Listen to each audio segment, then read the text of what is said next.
Pear Deck has given us a sneak peek at a new gamified feature. Quizizz has added matching and reordering questions, plus a live whiteboard feature. Plus, Wakelet has a trio of new features, easily adding Canva designs, Adobe Express creations, and flip videos into collections.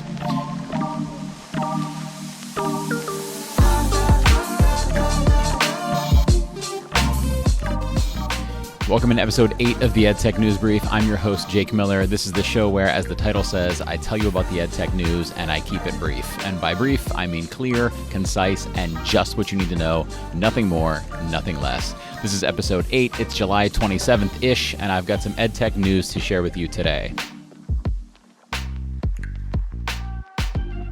As you can see, I'm coming to you from Fort Wayne Airport after a great day at Fort Wayne Community Schools Ignite Conference. It feels so good to be back out there with educators. It doesn't feel as good to be recording next to a moving escalator and a Coke machine that keeps making weird noises. But regardless, I enjoyed my day of PD today. So this is going to be my second and final episode where the actual content was recorded live in the lobby at ISTE 2022 in New Orleans. The new EdTech Classroom team live streamed for hours each day, and I was honored to have the opportunity to spend the last 20 to 30 minutes of each day's live stream doing the EdTech News Brief. I did it 3 days. The first day I'm not airing here because we had some technical difficulties on that day. The second day I aired a few weeks ago, and we actually repeated the day 1 content in day 2 because of that issue. And today I'm airing for you day 3 of my live stream from the ISTE 2022 conference. I zipped right out as soon as that recording ended, hopped into an Uber that I had already scheduled, and was off to the New Orleans airport. Kind of want to be back there. It was a lot of fun in ISTE.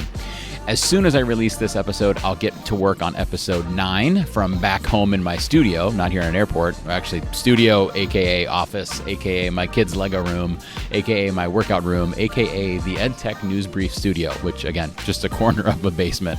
But anyhow, I've got a bunch of news for you, and I'm eager to try to get back into a weekly rhythm of releasing episodes and keeping you up to date on the work as you transition into back to school time. Sorry to bring it up.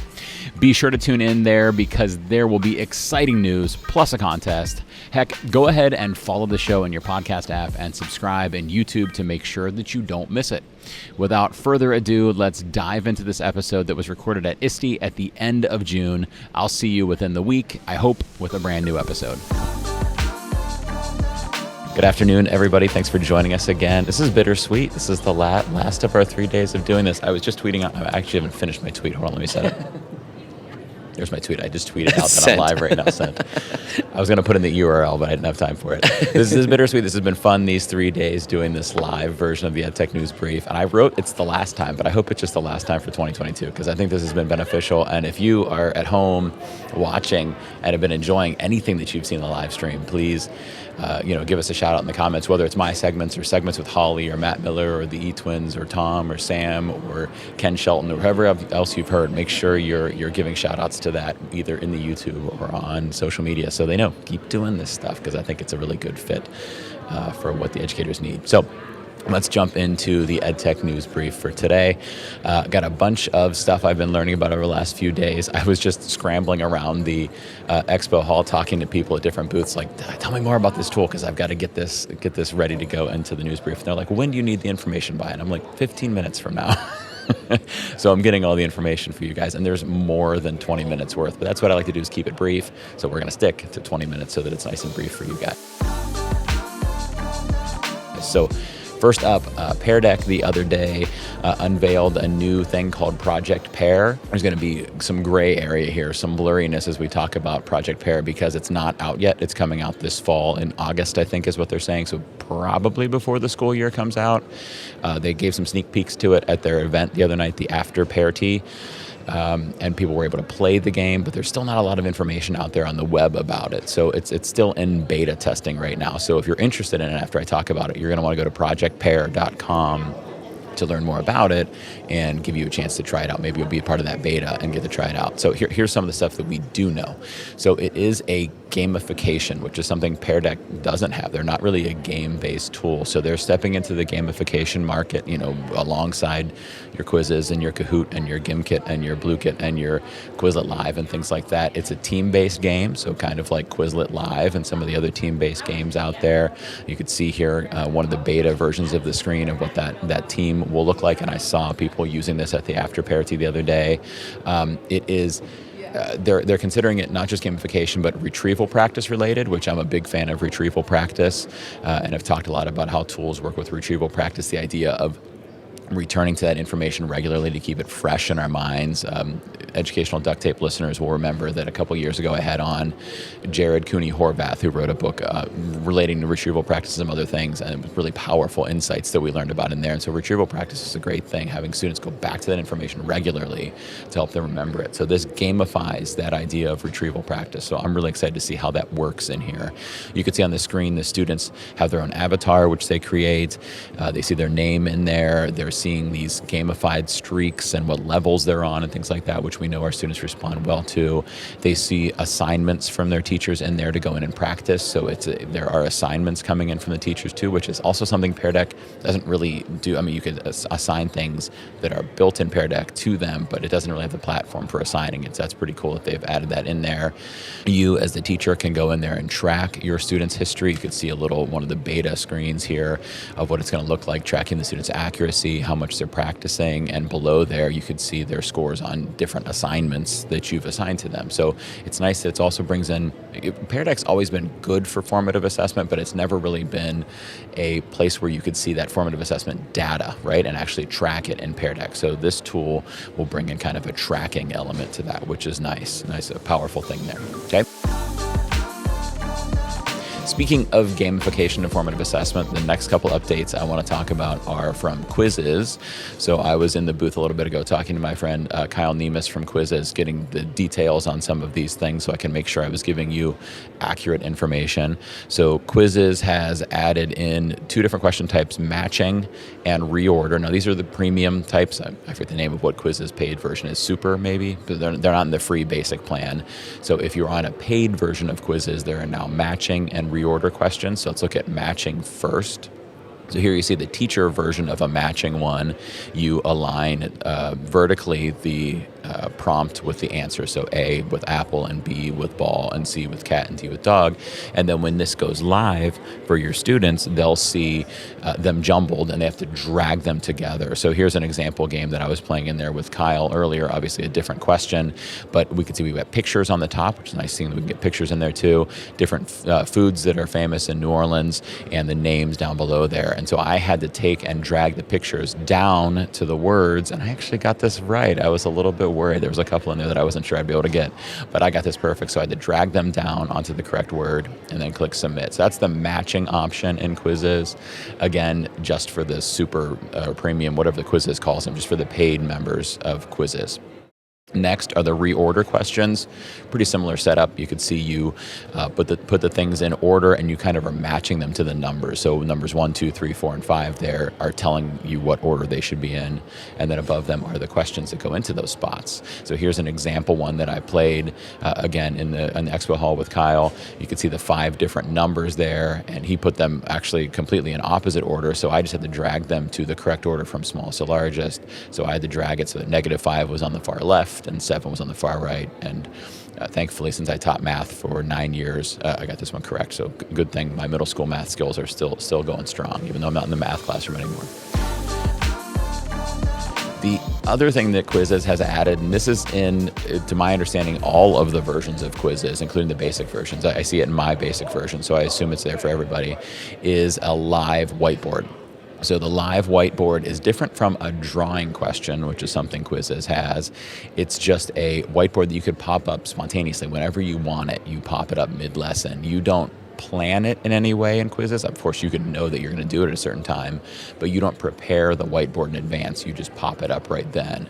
So you have to be in one of 2 places, either an instructor-paced lesson or an actual lesson, instructor-paced quiz, I should say, or a lesson to run the live dashboard. So I typically use Quizizz myself in classic mode, which lets my students move at their own rate. So I couldn't use live whiteboard in there. If I go instructor-paced, which I do sometimes so that we could talk about if we see less than 90% of people get it right, then we're going to talk about the answers, right? So sometimes I do instructor-paced so I can go over that. So when you're doing instructor-paced, at any point you can click this green button down here at the bottom to open up that live whiteboard. Now that live whiteboard works for you, and it works for your students, and it's your choice who's drawing, right? So up here at the top, you could see I could choose, do I want to allow the participants to draw or not? I mean, this is just me drawing, right?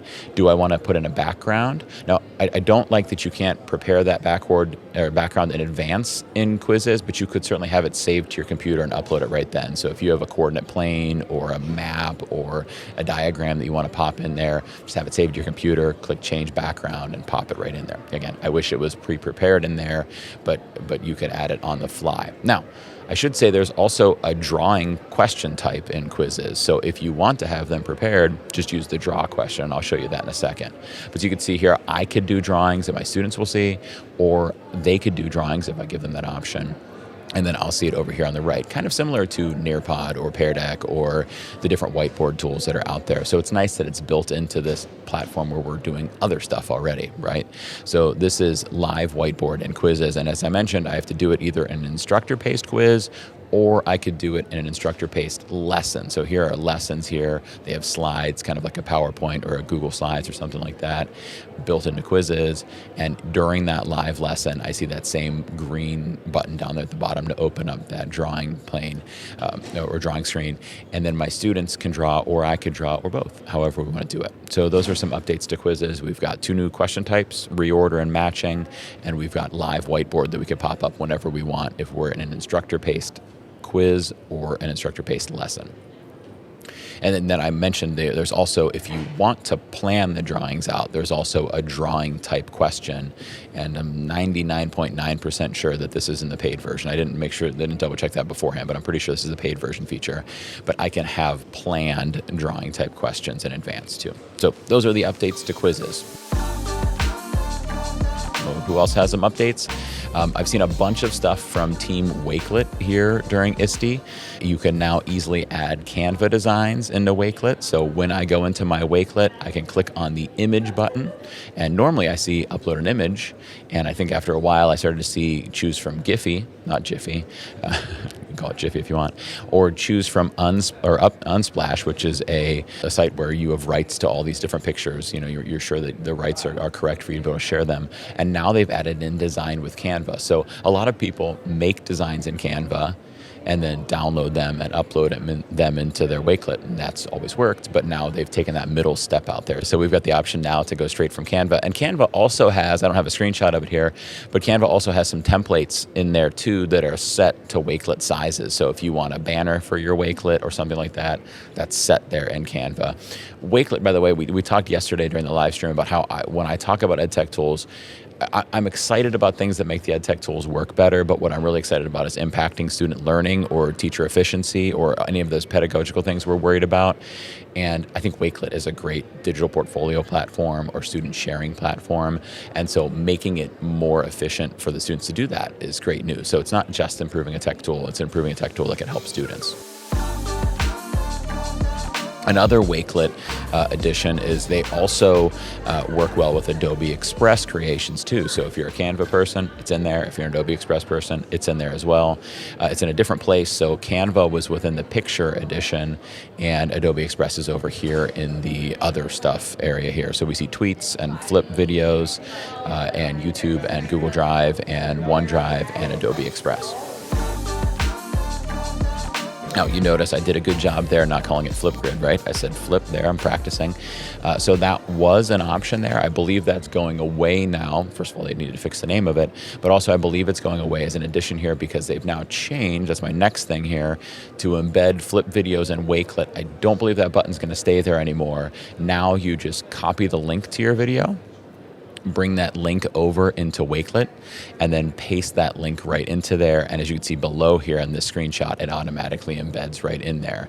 So we could see, copy the video and paste it in there. I think that kind of adds a step actually because the button's not right there, but it does make it, it works and it works well and it looks pretty. And again, as I was saying, Wakelet, really good for digital portfolios. Now we could bring in those Flipgrid videos, we could bring in our Canva creations, we could bring in our Adobe Express creations, we could bring in whatever we need to, and the students could put it all there. So it's great for the teacher, maybe sending home a newsletter to the parents, but it's also really good, I think, as well for students to showcase those different things that they're doing here in Wakelet. Okay. that was so fast, guys. I thought that was going to be 20 minutes worth of stuff, and it was not 20 minutes worth of stuff. So I feel like I have to share some other things. Go for it, Jake. So I'm currently opening up my Padlet where I curate all the information that goes into the EdTech news brief. I could stop looking for new EdTech information right now and have enough for the next 4 months in here because there's just been so many things that have come out recently. So I'm gonna rapid share from right in there. Why not, right? So this first one here, I learned from Tony Vincent, one of my favorite people to learn from on Twitter.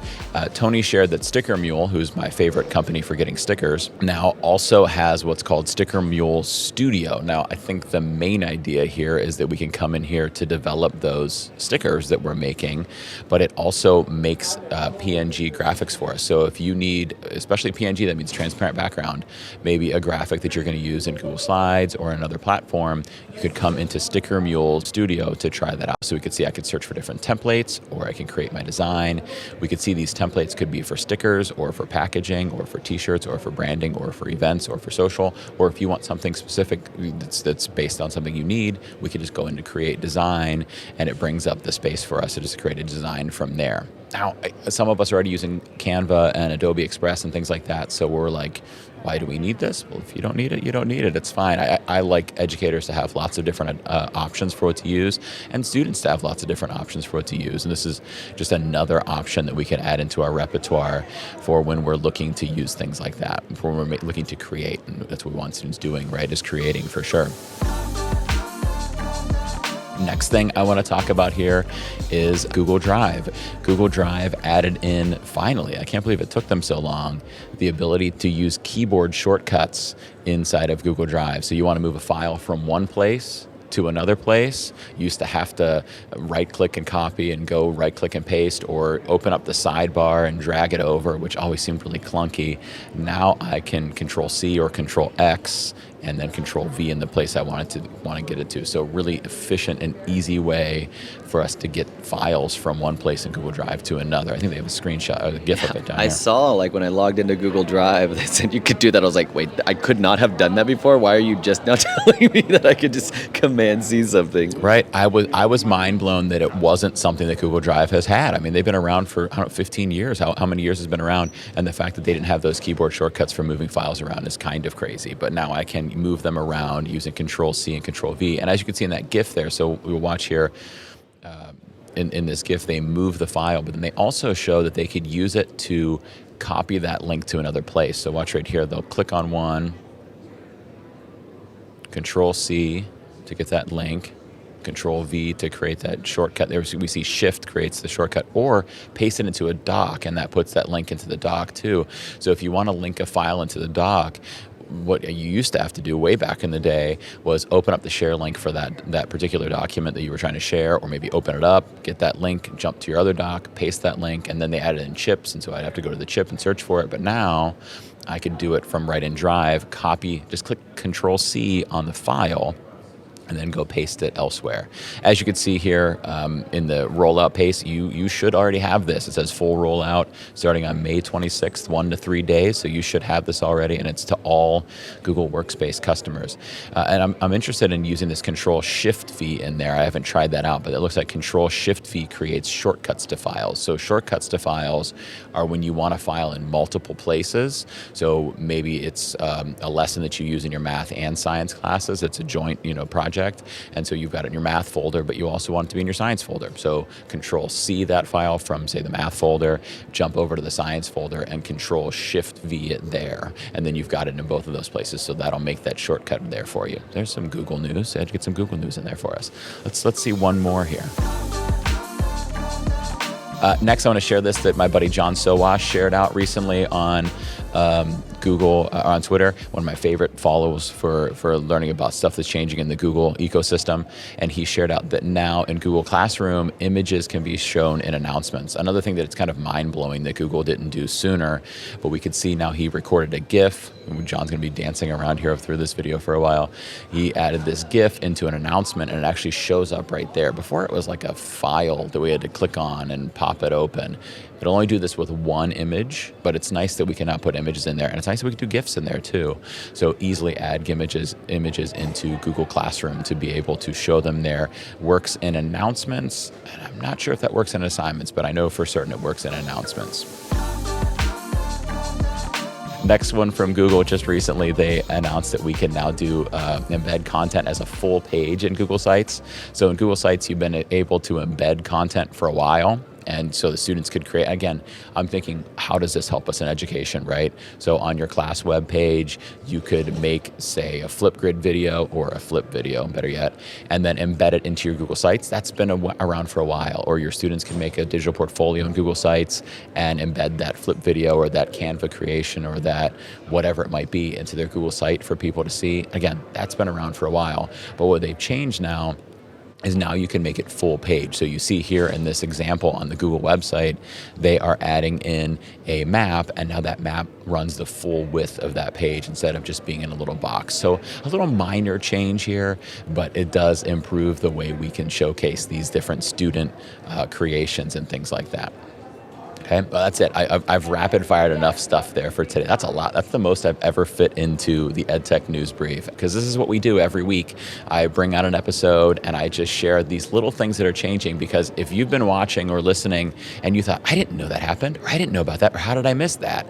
My goal is to find those things for you and then package it all in one place, because it takes me a lot of time to go find it all. And so I want to kind of just package it nice and neat for you to find those things so that you know what's changing. Especially if you're one of those tech leaders in your school that are in charge of sharing stuff with your teachers, I'll find that stuff for you. And maybe you use Canva and not Adobe, or Adobe and not Canva, but you'll see one of the things that matters to you and be able to kind of take that out and get it out to your teachers. So I'm trying to bottle that down and make that simple for you so you could find all that stuff. So I appreciate you guys tuning in.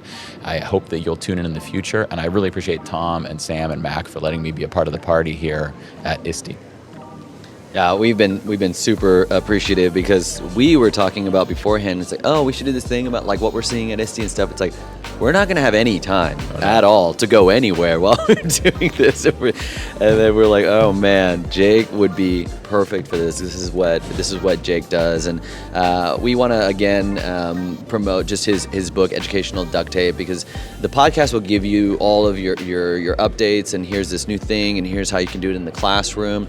And this book is going to tell you what's the mindset about integrating educational technology? Like, how do you approach it without feeling this overwhelming feeling of like, there are so many apps and I don't know where to start, and I've tried some, but it didn't go well, and I don't know what to do, and I want to learn. I want to start using more technology in the classroom. We really recommend Educational Duct Tape. I got my signed copy yesterday, so I'm happy about that. And Sam, I've not read through it yet, but Sam has read it and loves it, and we were actually just talking about it last night too.